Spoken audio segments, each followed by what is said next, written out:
নমস্কার, কেমন আছো সবাই? আশা করি সবাই ভালো আছো, সুস্থ আছো। আমরাও বেশ ভালো আছি। আমি মিনতিস লাইফস্টাইলে আবার একটি নতুন ব্লগে সবাইকে স্বাগত জানাই। আই হোপ আজকের ব্লগটা তোমাদের খুব ভালো লাগবে। সবাইকে জানাই হ্যাপি মকর সংক্রান্তি।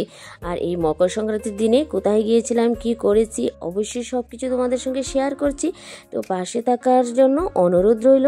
তো চলো, তো বিকেলবেলা রেডি হয়ে বের হয়ে গিয়েছিলাম বাবার বাড়ির উদ্দেশ্যে। তো যেতে যেতে অনেকটা সন্ধ্যা হয়ে গিয়েছিল। তারপর দেখছিলাম যে এদিকে আলপনা করছিল উঠোনে। আর যদিও এটা মকর সংক্রান্তির আগের দিন। আর তোমাদের সঙ্গে আগেও আমি শেয়ার করেছিলাম যে মকর সংক্রান্তিতে আমাদের গ্রামের বাড়িতে এত সুন্দর আয়োজন হয়, তো সত্যি খুব ভালো লাগছিল। তো এদিকে রাত্রিবেলা জানো তো আসার পর এদিকে আমি আর আমার ছোটো ভাইয়ের বউ মিলে আলপনাটা দিয়েছিলাম উঠোনে। আর এদিকে আমার বড় বৌদি বানাচ্ছিল পিঠে। তো সব কিছু তোমাদের সঙ্গে একটু একটু করে শেয়ার করছিলাম। আর এদিকে রাত্রিবেলা তো রাত্রিবেলা এদিকে দেখো পাটিসাপটা বানানো হচ্ছে। আর এদিকে মাছ, বড় ভাইয়ে মাছ এনেছে, তারপর সবজি টবজি, কারণ পরের দিন অনেক আয়োজন করতে হয়। ভোরবেলা থেকেই রান্নাবান্নার আয়োজনটা করতে হয়। আর এদিকে জানো পিঠে বানাচ্ছিল, আর আমার ছেলে দৌড়ে এসে পিঠে নিয়ে গিয়েছিল।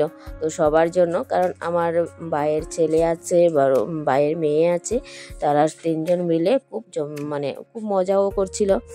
আর তারপর পরের দিন দেখো সকালবেলা রুদ্রটা উঠে গেছে, আর আমাদের কিন্তু স্নানও হয়ে গেছে। একদম সকাল সকাল স্নান টান করে তারপর কিন্তু আজকে রান্নাবান্না অলরেডি শুরু হয়ে গেছে। আমার কিন্তু একটু দেরি হয়েছে, কারণ আমি একটু দেরি করেই হয়তো উঠেছি। আর আমার মা তারা কিন্তু একদম ভোরবেলা, বৌদি তারা ভোরবেলায় উঠে এদিকে রান্নাবান্নার আয়োজন করেছে। আর এদিকে মাছটা আমার ভাইয়ে কাটছিল।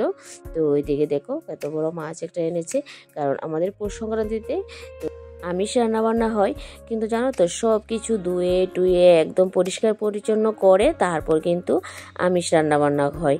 আমিষ বলতে শুধু মাছটাই থাকবে, আর বাকি সব থাকবে, অন্য কিছু থাকবে। তো অনেকে তো 7 পদ, অনেকে 5 পদ, অনেকে 3 পদ, যে যেটা পারে তো সেরকমই রান্নাবান্না করে। তো তারপর আমি বাচ্চাদেরকে টিফিন বানিয়ে দিয়েছি ম্যাগি।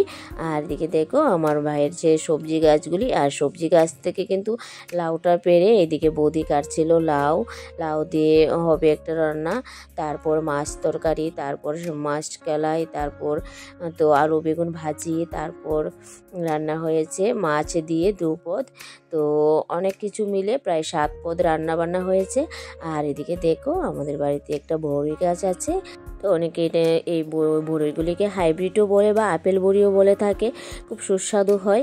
তো এদিকে আমি একটু এসেছিলাম বলে তোমাদের সঙ্গে বড়ি গাছটাও শেয়ার করেছিলাম। আর তারপর আমি এদিকে বসিয়ে দিয়েছি পায়েস, আর একদিকে পিঠে হচ্ছে। তো অনেক ধরনেরও পিঠে হবে, পুলি পিঠে হবে, তেলের পিঠে হবে, পায়েসও হবে, কুলি পিঠে, তারপর চিতল পিঠে, সবগুলি কিন্তু আমাদের পূর্বপুরুষের নামে বানানো হয়। তো সব কিছু কিন্তু তোমরা দেখতে পারবে। আর জানো তো বাড়িতে আলপনা হয়, তো আলপনা তো তোমরা দেখছিলে, গড়েও কিন্তু আলপনা দেব। তো এইগুলি সত্যি হয়তো ঐতিহ্যবাহী আমাদের মকর সংক্রান্তি। অনেকে এভাবে করে, এভাবে মকর সংক্রান্তি পালন করে, বা অনেকে অন্যরকমভাবেও করে। তো শ্বশুরবাড়িতে আমার অন্যরকম নিয়ম আছে, আর আমার বাবার বাড়িতে এইরকম নিয়ম। তো শ্বশুরবাড়িতে তো যাওয়া হয়নি, কারণ আমি সত্যি ব্যস্ত আছি অন্য কাজে, যেহেতু আমি ইনভলভ আছি, তাই যেতে পারলাম না। যতদিন সময় পেলাম তো বাবার বাড়িতেই চলে আসলাম, কারণ অল্প দিনে এত দূরে জার্নি করতে আমার অসুবিধে হয়। তো তার জন্য বাবার বাড়িতে চলে আসছিলাম। আর বাবার বাড়িতে এসে কিন্তু খুব মজা করছিলাম। তো মকর সংক্রান্তি সত্যি। তারপর এদিকে পিঠে পুলি সব হয়ে গেছে। তো সব কিছু আয়োজন হয়ে গেছে প্রায় 12টার মধ্যে, সব রান্না বান্না কমপ্লিট। তারপর এখন ঘরটাকে একটু আলপনা দেব।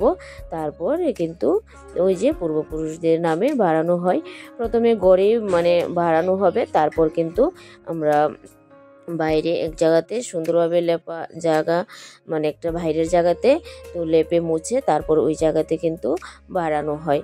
তো যাই হোক, আমি যতটা পেরেছি তোমাদের সঙ্গে শেয়ার করেছি। তো আজকের ব্লগটা কেমন লাগলো অবশ্যই কিন্তু তোমরা জানিও। আর যদি ভালো লাগে একটা লাইক করতে ভুলো না, কমেন্ট করতে ভুলো না। তোমাদের ভালো লাগলে শেয়ার করো প্রচুর পরিমাণে। আর এই যে দেখছো আমি আলপনাটা এদিকে গড়ে দিচ্ছিলাম।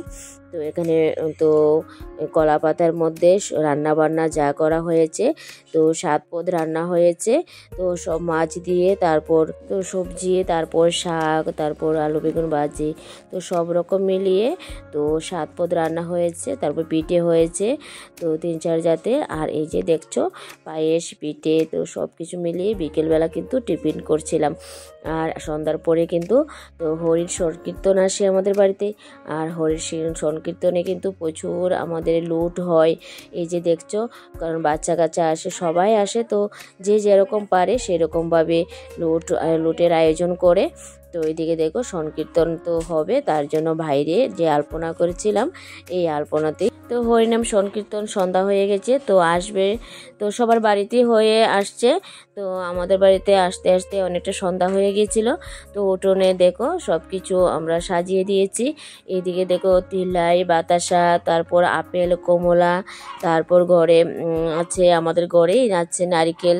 তো এদিকে চকলেট, 3 জাত চকলেট, তো সব কিছু মিলিয়ে উঠোনে সাজানো হয়েছে। তো এখন আমাদের বাড়িতে আসার পাল্লা।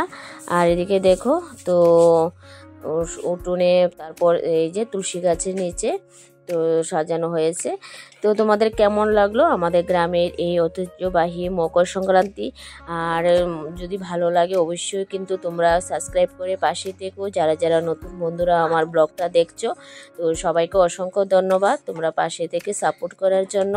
আর এই যে দেখো তো সুন্দরভাবে সাজানোর পর তোমাদের সঙ্গে ভালোভাবে শেয়ার করছিলাম। তো হয়তো তোমাদের এখানেও আছে যথারীতি এরকম নিয়ম, তো সবাই করছে।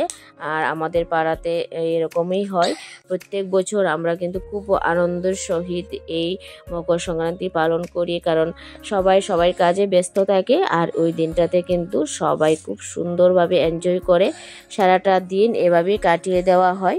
তো সত্যি খুব ভালো লাগে। এদিকে লোকজন সবাই সবার বাড়িতে আসে, এদিকে রান্না বান্না, পিঠে পুলি সব কিছু মিলে একটা দারুণ পরিবেশের সঙ্গে আজকের দিনটা কিন্তু আমরা কাটিয়েছি।